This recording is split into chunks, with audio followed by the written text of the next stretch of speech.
Hello friends, कैसे हैं आप लोग। उम्मीद करते हैं आप लोग अच्छे होंगे, मस्त होंगे और आप परीक्षा की तैयारी एकदम जोरों शोरों से कर रहे होंगे। इस बार परीक्षा की खोपड़ी में छेद करना है। तो चलिए हम लोग देखते हैं वैद्युत धारा का एक इम्पोर्टेंट टॉपिक, किरचॉफ का नियम। क्या है किरचॉफ का नियम? किरचॉफ का नियम किसे कहते हैं, क्या है, हम लोग इसे समझते हैं। तो चलिए देखते हैं किरचॉफ का नियम। किरचॉफ के दो नियम थे। किरचॉफ नामक वैज्ञानिक ने वैद्युत परिपथ संबंधी दो नियम दिए। क्या कितने नियम दिए? दो नियम। प्रथम नियम क्या है? संधीय धारा का नियम। क्या है? संधीय धारा का नियम। द्वितीय नियम क्या है? वोल्टता या बंद पास का नियम। क्या है? वोल्टता या बंद पास का नियम। तो चलिए हम लोग समझते हैं पहले प्रथम नियम। प्रथम नियम क्या है? संधीय धारा का नियम। किसी परिपथ में किसी संधि पर, प्रथम नियम समझते हैं। किसी परिपथ, मान लेते हैं कोई परिपथ में किसी संधि पर मिलने वाली समस्त धाराओं, यहाँ से दो धाराएं आ रही हैं, यहाँ मिलकर यहाँ से तीन धाराओं में विभाजित हो रहे, समस्त धाराओं का बीजगणितीय योग जो होगा वो क्या होगा? शून्य होता है।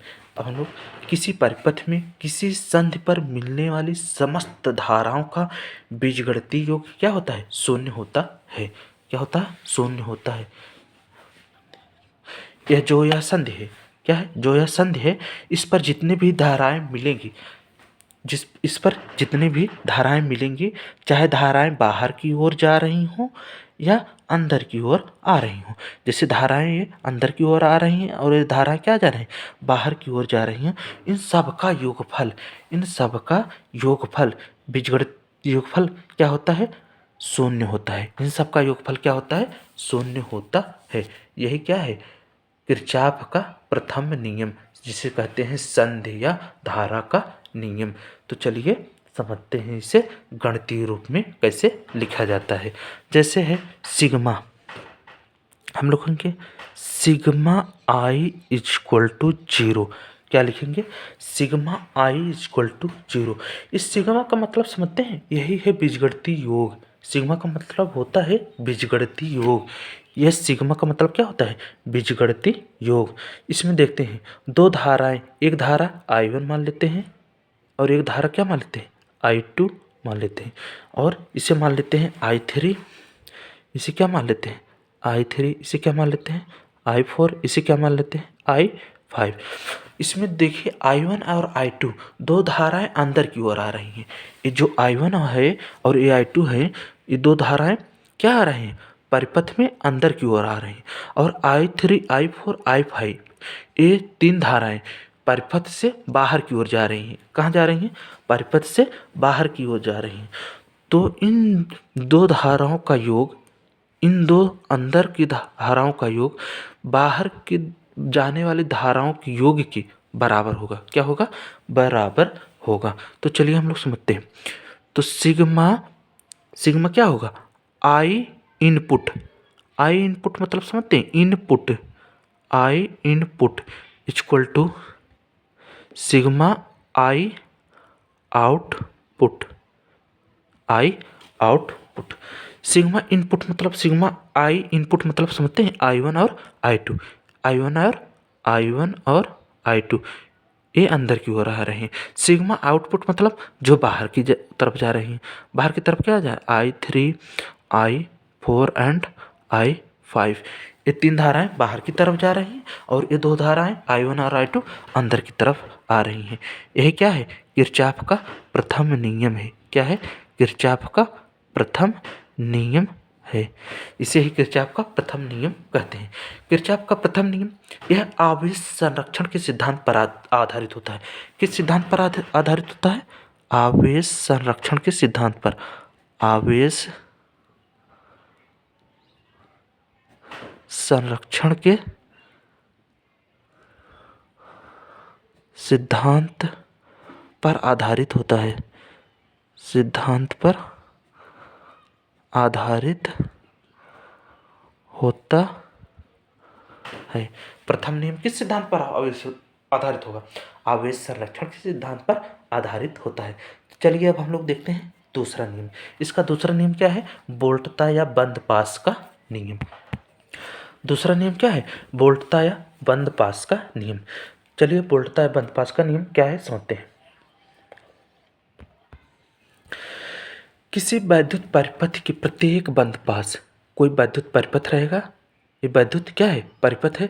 प्रत्येक बंद पास के विभिन्न भागों में बहने वाली धाराओं, मतलब एक बंद पास ये हो गया, एक बंद पास पहला और दूसरा ये बंद पास हो गया। बहने वाली धाराओं तथा उनके संगत प्रतिरोध, इसमें बहने वाली धारा और इसके संगत प्रतिरोध का बीजगणितीय योग उस पास में लगे विद्युत वाहक बलों के योग की क्या होता है? बराबर होता है। क्या होता है? बराबर होता है। कोई बंद पास हो, कोई बंद पास होगा, उसमें विभिन्न भागों में बहने वाली धारा तथा उनके संगत प्रतिरोधों के गुणनफल का बीजगणितीय योग उस पास में लगे विद्युत वाहक बलों के बीजगणितीय योग के बराबर होता है। बीजगणितीय योग के क्या होता है? बराबर होता है। कोई एक बंद पास एक है, एक कोई बंद पास दूसरा है। एक और दो को अलग अलग बंद पास है। क्या है? बंद पास है। खंड एक में बहने वाली धाराओं तथा प्रतिरोध के गुणनफल का बीजगणितीय योग। खंड एक में हम लोग लिखते हैं, तो पहले में खंड एक में बहने वाली विद्युत धाराओं और बहने वाली विद्युत धाराओं और उनके प्रतिरोधों का गुणनफल विद्युत वाहक बल की क्या होगा? बराबर होगा। क्या होगा? बराबर होगा। परिभाषा में कहा गया है, आप लोग देखिए, प्रत्येक बंद पास के विभिन्न भागों में बहने वाली धाराओं तथा उनके प्रतिरोधों के गुणनफल का बीजगणितीय योग, सिग्मा मतलब बीजगणितीय योग, इक्वल टू विद्युत वाहक बल के योग के बराबर होगा। विद्युत वाहक बल के बीजगणितीय योग के बराबर होता है। तो sigma I R equal to sigma E. अब ये तो बंद पास के लिए, इस पर न्यूमेरिकल आता है, मोस्ट इम्पॉर्टेंट न्यूमेरिकल, बहुत ही इम्पॉर्टेंट है। इस पर हर शिफ्ट में, हर प्रश्न पत्र में कोई ना कोई एग्जाम न्यूमेरिकल जरूर आता है। अब हम लोग समझते हैं बंद पास एक के लिए। बंद पास एक है, बंद पास एक के लिए समझते हैं। इसमें धारा I1 बह रही है तथा प्रतिरोध R1 है। देखिए, धारा I1 है और प्रतिरोध R1 है। I1 R1 के बीच धारा उल्टी हो जा रही है। यहाँ देखिए धारा क्या हो रहा है? धारा ऐसे आकर ऐसे जानी चाहिए ना, लेकिन यहाँ क्या हो जा रहा है? उल्टी हो जा रही है। क्या हो जा रही है? उल्टी हो जा रही है। तो इसके लिए समीकरण लिखेंगे। क्या लिखेंगे? समीकरण I1 R1 और क्या है? माइनस क्यों है? क्योंकि धारा उल्टी हो जा रही है।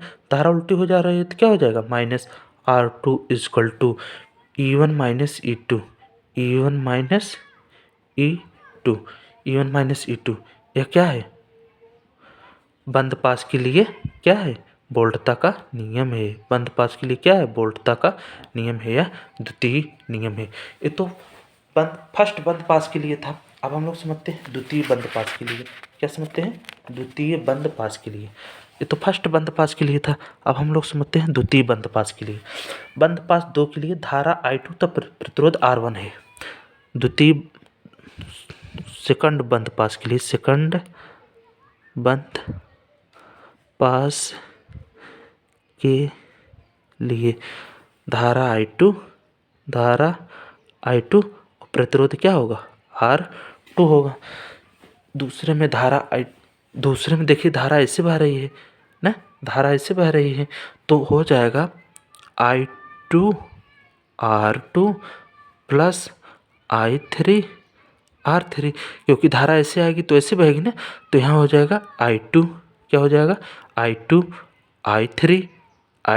I3 क्लॉकवाइज में बह रही हैं। क्या हो जाएगा? एंटी क्लॉकवाइज में I2 R3 plus I3 R3 equal to किसके बराबर हो जाएगा?